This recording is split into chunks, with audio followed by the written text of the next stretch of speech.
तो यह सोच के रखना कि आपका दिया गया वोट सिर्फ हारून यूसुफ साहब को नहीं मिलेगा, मोहब्बत के उस मसीहा को मिलेगा जिसका नाम राहुल गांधी है।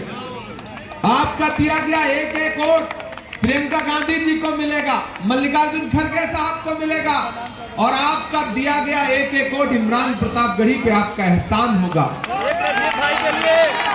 यहां हमारे स्टेट चेयरमैन अब्दुल वाहिद कुरैशी साहब हैं, शहनवाज साहब हैं, नौशाद है, काशिफ रहमान साहब,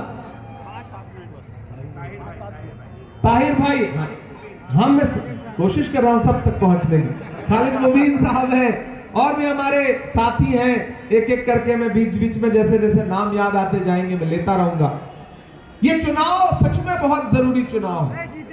और मेरे भाई एक चीज आप जहन में रखो, एक बात आप जहन में रखो कि किस तरह से आपने जब आम आदमी पार्टी को झोलियां भर भर के वोट दिया, तो आज राज्यसभा में आम आदमी पार्टी के 11 एमपी हैं, लेकिन उसमें से एक भी मुसलमान नहीं है।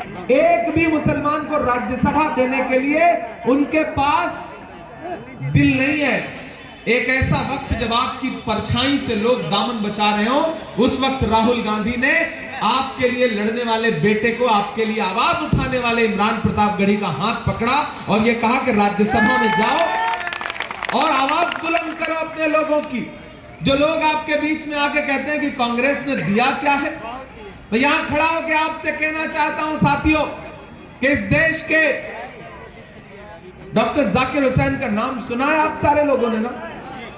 डॉक्टर जाकिर हुसैन को राष्ट्रपति कांग्रेस पार्टी ने बनाया, फखरुद्दीन अली अहमद साहब को राष्ट्रपति कांग्रेस पार्टी ने बनाया। लोग कहते हैं कि कांग्रेस पार्टी ने अकलियतों को दिया क्या है।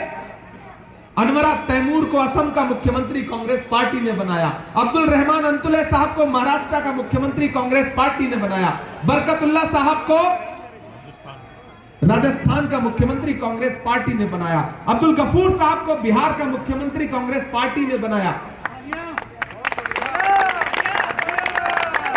मौलाना आजाद से बड़ी शख्सियत क्या हो सकती है।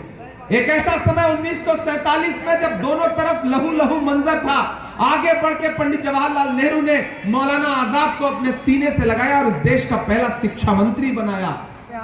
आज ये नए नए लोग आकर के आपसे कहते हैं कि कांग्रेस पार्टी ने दिया क्या है। मैं आपसे ये कहना चाहता हूं साथियों कि वो आपको बरगलाने के लिए, बहकाने के लिए, हारून साहब से आपका रिश्ता आज का नहीं है, बहुत पुराना है, बहुत पुराना है। हम सायादार पेड़ जमाने के काम आए और सूखने लगे तो जलाने के काम आए। टूटी हुई तलवार कभी फेंकना नहीं, शायद ये दुश्मनों को डराने के काम आए। और कच्चा समझ के बेच न देना मकान को, शायद कभी ये सर को छुपाने के काम आए। साथियों, हारून यूसुफ साहब से आपका एक जज्बाती रिश्ता है और एक पढ़ा लिखा, एक हर तबके में अपनी इज्जत और अहमियत रखने वाला एक ऐसा नेता जो कई कई साल, कई कई बार आपकी नुमाइंदगी करता रहा, वो एक बार फिर आपके सामने खड़ा है और आपसे अपील कर रहा है कि इस चुनाव में हमारा साथ दीजिए। मैं आप सबको पुकार रहा हूं साथियों, भाइयों, कि हारून यूसुफ साहब को 5 तारीख को हाथ के पंजे के सामने वाला बटन दबा करके अपना एक एक वोट दीजिए। क्योंकि जो ऊपर बैठे हैं ना, वो बड़े वाले और उनके छोटे रिचार्ज। याद है कि जब कोरोना के वक्त पूरी दुनिया में लोग सांसें उधार मांगने के लिए ऑक्सीजन सिलेंडर ढूंढ रहे थे, उस वक्त में दिल्ली में आम आदमी पार्टी की सरकार क्या कर रही थी, एक अलग से बुलेटिन जारी करती थी जिसमें लिखा जाता था कि मरकज से इतने लोग जिन्होंने कोरोना फैलाया, मरकज को बदनाम करने की जो साजिशें की हैं आम आदमी पार्टी की सरकार ने, अरविंद केजरीवाल साहब ने। अभी मैं वहीं सभा करके आ रहा हूं जंगपुरा में, निजामुद्दीन मरकज के सामने दरगाह रोड पर मैं सभा करके आ रहा हूं और वहां लोगों से कह के आ रहा हूं कि जो दिल में छुपा रखी है वो बात बता दो।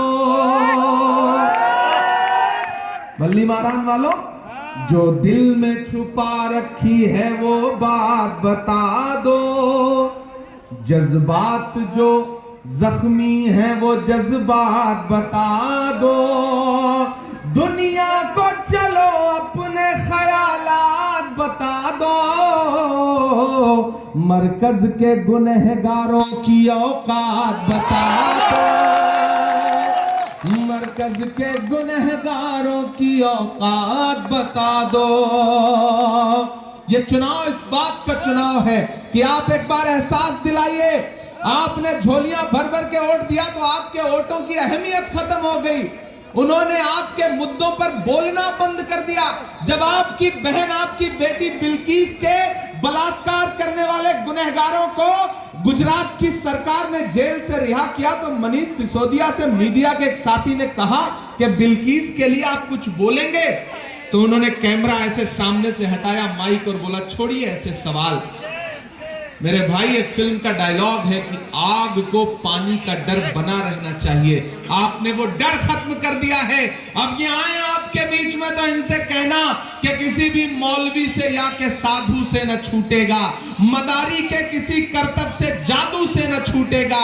सफाई कर रहे हो तो जरा दामन की भी कर लो, हमारे खून का धब्बा है झाड़ू से न छूटेगा।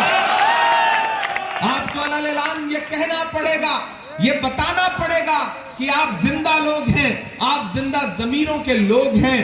और इस मुगालते में मैं बिल्कुल मत रहिएगा कि मोदी जी अलग हैं और केजरीवाल साहब अलग हैं। दोनों की पैदाइश आरएसएस की गोद से ही हुई है। हो चौकीदार या पलटी मार, एक चौकीदार है और दूसरे वाले पलटी मार, है कि नहीं है? हो चौकीदार या पलटी मार, हो चौकीदार या पलटी मार, जनता के असली मुद्दों से दोनों हुए फरार।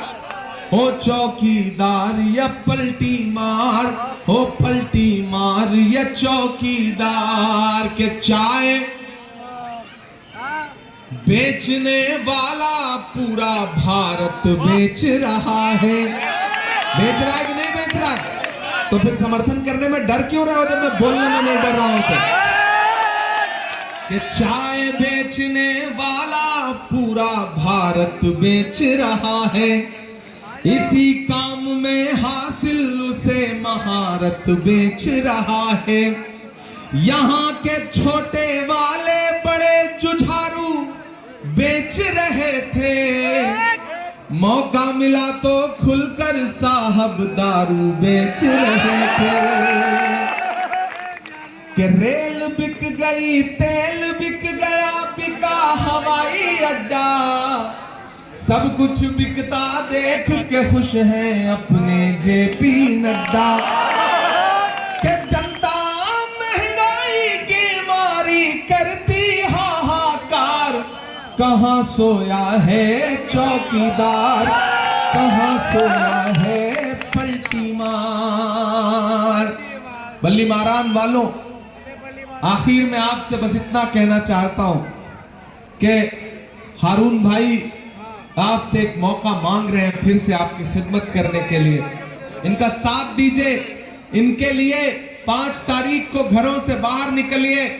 किसी ने कहा है कि जब तक शेर अपनी कहानियां खुद लिखना नहीं सीखेंगे तब तक शिकारी अपनी कहानियों में खुद को महान बताते रहेंगे। मुझे पता है यहाँ तमाम दानिश्वर लोग बैठे हैं, पढ़े लिखे लोग खड़े हैं। आप जिधर चल पड़ते हैं बल्ली मारान का रुख उधर चल पड़ता है, आप जिधर चल पड़ते हैं हवाएं उधर चल पड़ती हैं। इधर जो नौजवान साथी खड़े हैं, जिस ओर जवानी चलती है उस ओर जमाना चलता है।